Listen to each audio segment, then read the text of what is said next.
आजची आपली dish ready झाली आहे, जी आपण अंडा चिल्ली बनवली आहे। ही एक चायनीज डिश होती, पण एक युनिक आणि वेगळ्या पद्धतीत ही डिश आपण बनवली आहे।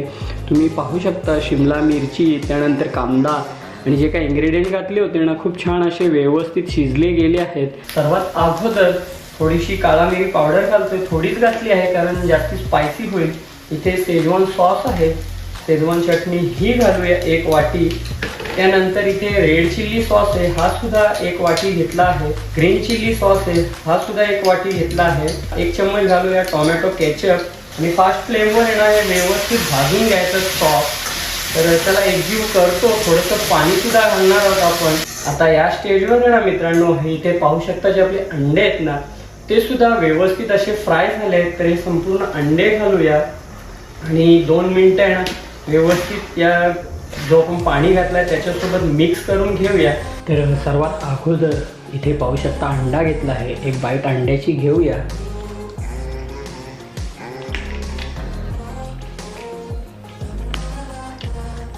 खूप छान सुंदर अशी ही अंडा चिल्ली झाली आहे। मित्रांनो, अवश्य ट्राय करा, बनवा आणि घरच्या घरी आनंद आहे।